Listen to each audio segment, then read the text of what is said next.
Cześć, witam Was wszystkich w drugiej części odcinka na temat posiadanego przeze mnie taboru. Jest to również druga część odcinka z okazji 500 subskrypcji. Większość wagonów już widzieliście na mojej makiecie, jak nie wszystkie nawet. Niektóre z nich nawet miały swój unboxing osobny, niektóre oczywiście nie, ale dzisiaj nadrobimy to. Tak jak wspomniałem we wcześniejszym odcinku, we wcześniejszej części, pokażemy sobie dzisiaj wszystkie posiadane przeze mnie wagony osobowe, a na koniec pokażę jeszcze dodatkowo lokomotywy i też króciutko je omówię. Więc zapraszam do oglądania. Więc na początek może pokażemy Bonanzy. Posiadam te Bonanzy dwie. Wagony są delikatnie spatynowane, aczkolwiek wymagają jeszcze pracy, w sensie nie chce mi się za bardzo trzymać patyna tych dachów w tych wagonikach i będę musiał je poprawić, jak zaopatrzę się w aerograf. Wykonałem tak zwaną imitację przetartych schodków i to wyszło nawet fajnie. Wagoniki są produkcji Pico. Wnętrza są dosyć ciekawie odwzorowane. Nie ma się w zasadzie do czego przyczepić.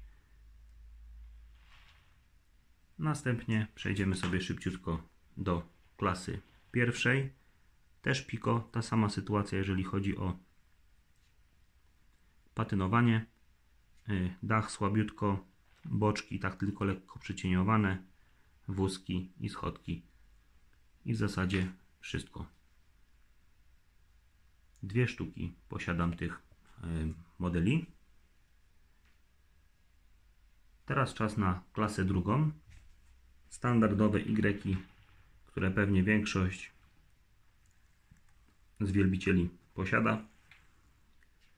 Zakupiłem sobie 4 sztuki tych pikowskich Y i świetnie się oczywiście prowadzą na makiecie. Mają fantastyczne właściwości jezdne. Tak leciutko chodzą, że lekko przesunę i jadą przez pół makiety. Więc naprawdę bardzo, bardzo fajnie te wagoniki jeżdżą, nie wykolejają się, jest wszystko ok jak najbardziej. Nawet jak widzicie, z zastosowaniem krótkich sprzęgów, spróbuję to pokazać. O, super, nic się z nimi nie dzieje. Jeśli chodzi o przedział czasowy, epokę wagonów, należy od razu tutaj dodać wagoniki, które ostatnio były bohaterami unboxingu. I to jest wagon barowy, kuszetka i wagon dzielony, czy też łamany, różnie na to mówią.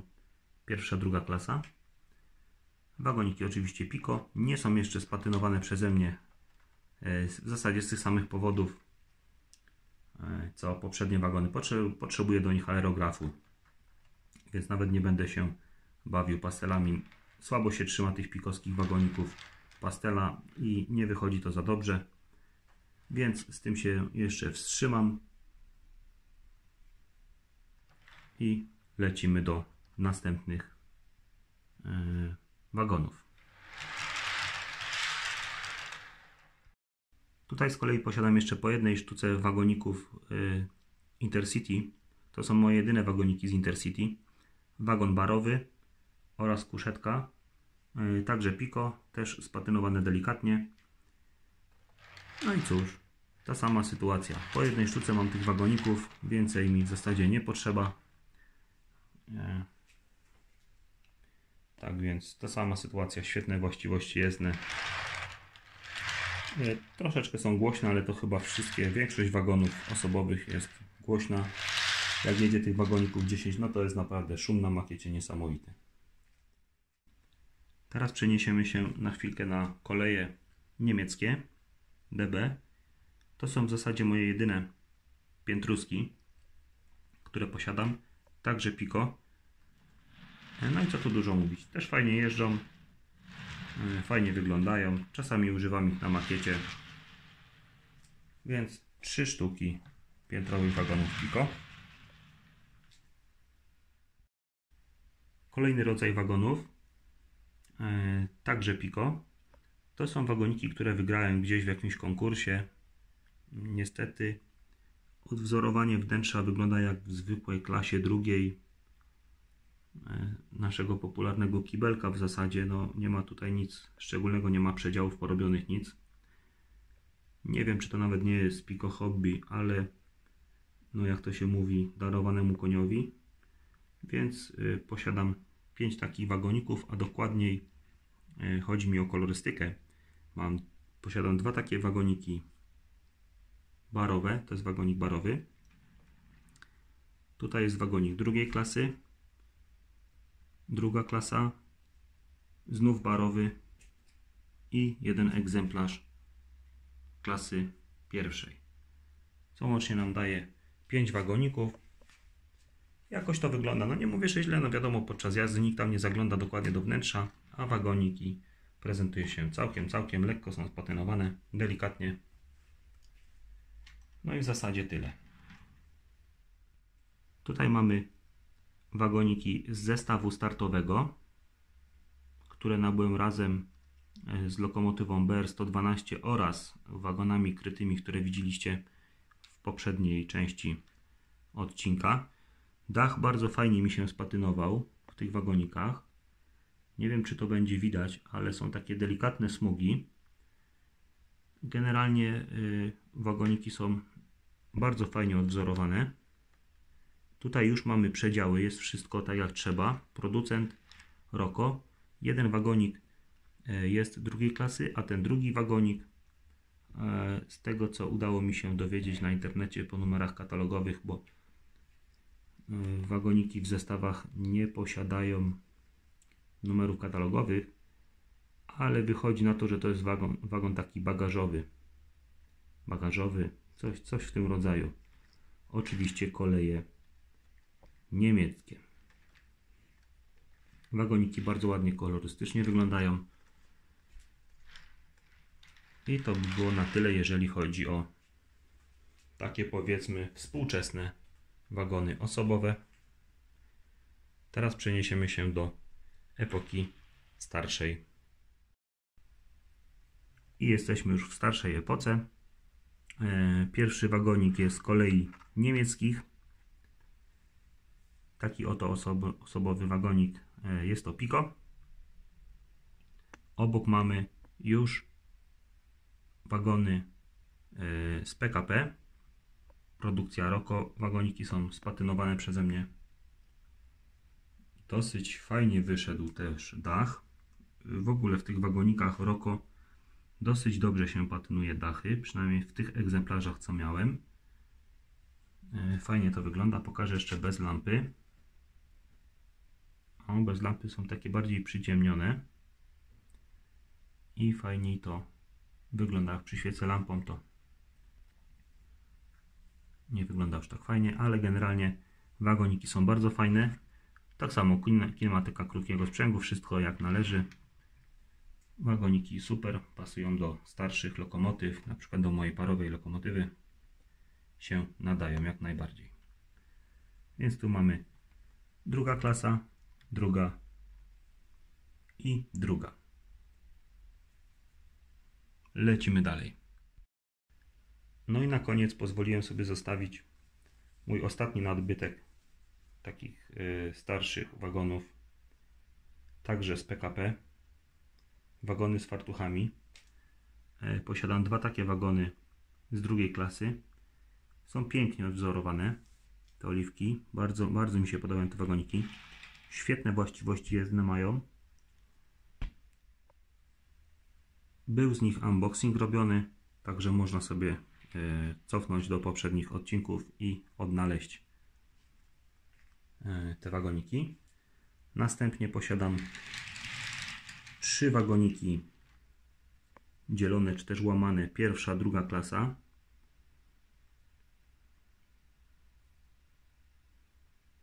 Ta sama jakość wykonania, też Pico, bo nie wiem czy wspomniałem, wszystkie te wagoniki są Pico, aczkolwiek jeden z użytkowników zwrócił mi uwagę, słusznie zresztą, że wystawienie na makiecie 3 sztuk tych wagonów jest kompletną fikcją, ponieważ PKP posiadało w swoim inwentarzu tylko 1 sztukę takiego wagonu, więc to, co widzicie, to jest kompletna fikcja, ale powiedzmy, że my się bawimy, niekoniecznie super realistycznie. Wagonik to wagonik, można się bawić. Taka ciekawostka. No i na deser zostawiłem sobie wagonik Poczty Polskiej, także Piko, mój jedyny wagon pocztowy. Wykonanie jest no wręcz rewelacyjne. Wszystkie poręcze, nie wiem czy mi się to uda pokazać, w unboxingu to pokazywałem. Wszystkie poręcze są przestrzenne. Nie wiem czy nie są lekko przewymiarowane, aczkolwiek wygląda to dobrze. Być może były takie grube poręcze w tych starodawnych wagonach. Starszych wagonach. Więc tak to wygląda. Jeszcze rzut okiem na wagoniki, na makiecie, na całość. No mam zdecydowanie mniej tych wagonów osobowych niż towarowych, aczkolwiek cały czas przyświecała mi myśl, żeby nie kupować 1000 rodzajów wagonów, tylko ewentualnie zbierać tak, żeby kupować po kilka sztuk tego samego typu, żeby można było coś dłuższego zbudować. No i w zasadzie tyle. Za chwilkę pokażę jeszcze, jak wyglądają wagoniki spakowane do tych pojemników, jak się prezentują i myślę, że będziemy powolutku kończyć. Ale zanim do tego dojdzie, wrócimy jeszcze na chwilkę do lokomotyw. Więc teraz może pokrótce omówię lokomotywy. Więc może na pierwszy ogień pójdzie SP42, ta oliwka z Piko. Bardzo fajny model. Dekoder jazdy dźwięku jest zamontowany z firmy ESU Locksound 5. Lokomotywa nie jest jeszcze patentowana, czekam aż się skończy gwarancja. To samo się tyczy lokomotywy ET22 oraz tej 7. Na razie ich nie będę patentował. Zrobię to, jak będę posiadał już aerograf. Potem mamy naszą BR 112. Lokomotywka zakupiona razem z zestawem startowym. Posiada zwykły dekoder ROCO firmowy. Sama lokomotywa też jest ROCO. Więc tylko jazda i oświetlenie w tym modelu. I dalej mamy lokomotywę ST44 popularnego Gagarina. Model jest produkcji ROCO. Dekoder zainstalowany tutaj to jest dźwiękowy dekoder Zimo. Lokomotywa delikatnie spatynowana. Następnie mamy ET22, czyli popularnego byczka od Piko. Także z dekoderem Zimo. Z tym, że tutaj ten dekoder jest dużo nowszy. Ma więcej efektów dźwiękowych, więcej funkcji. Oświetlenie także manewrowe, więc jest fajnie wyposażona ta lokomotywa. Malowanie klasyczne. Kolejna lokomotywa w malowaniu klasycznym, tym razem EU07 produkcji Piko. Z tą różnicą, że tutaj mamy dekoder Locksound 5, ale także posiada praktycznie te same funkcje co poprzednik ET22. Także posiada światła manewrowe i sporo efektów dźwiękowych. I na koniec moja perełka. Producent Trix. Model BR42. czyli odpowiednik naszej polskiej lokomotywy z PKP TY43. Lokomotywa posiada dekoder LogSound 5 i aż 28 funkcji, a dokładnie chyba 27, bo chyba jedna jest pusta. W każdym bądź razie wymagało to aktualizacji Multimouse'a do najnowszej wersji. Posiada także generator dymu i wszystkie możliwe przekładnie, koła, zębatki metalowe, co powoduje głośną jazdę, sporo głośniejszą niż zwykłych modeli innych, ale po załączeniu dźwięku ciuchciajki w zasadzie jest to niesłyszalne i można się cieszyć fajną lokomotywą. Lokomotyw nie chowam do pudeł, zostawiam je na makiecie, nawet ich nie przenoszę nad podłogą, żeby uniknąć upuszczenia. Byłby płacz niesamowity. Wagonik to jeszcze pół biedy, jak upadnie, ale lokomotywy to już trochę szkoda. Więc nawet jak przestawiam z toru na tor, to wolę się przejechać po makiecie niż podnosić, ustawiać ponownie na torach i nie muszę się martwić, że ją upuszczę. Także tak to wygląda. Jeszcze chciałem pokazać dwie lokomotywy, które niestety nie działają. Ta zielona lokomotywa, nie powiem Wam nawet jaki to jest typ lokomotywy. To jest lokomotywa, którą bawiłem się jeszcze 20, a może 25 lat temu. Analogowa, która została w zasadzie uszkodzona kiedyś tam i niestety już nie ma szans, żeby jej pomóc, więc ona u mnie stoi jako wystrój stacji. Także producent Mechano, tyle pamiętam. Tutaj mamy Flashmana BR39, lokomotywa także w zasadzie atrapa i też stanowi takie tło na makiecie, na tym ślepym torze za stacją. Więc jeśli chodzi o lokomotywy, to w zasadzie byłoby na tyle, więc mamy na tą chwilę 6 sprawnych jeżdżących lokomotyw, 2 atrapki stojące na torze ślepym jako tło, wystrój stacji dworca kolejowego. Więc tak się prezentują wagoniki ułożone w szufladach. Mniej więcej tam powiedzmy tak, żeby miały swobodnie, można je było wyciągać. Każdy można bez problemu wyciągnąć, bez rozwalania powiedzmy układu. Więc fajnie to wygląda. Tutaj mamy większość Y-ów i te wagony starszego typu, a na kolejnej szufladzie pozostałe wagony piętruski, koleje niemieckie i mój najnowszy nabytek wagonów osobowych z trzeciej epoki plus pocztowy. Tak się to prezentuje. No i cóż, dziękuję Wam za dotrwanie do końca. Myślę, że wiele z tych wagonów jeszcze zobaczycie na makiecie.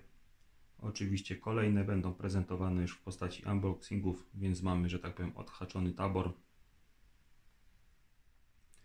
No i cóż, tym sposobem mamy skończone wagoniki, omawianie wagoników osobowych, lokomotyw, więc zachęcam Was do oglądania, subskrybowania. Trzymajcie się gorąco. Cześć.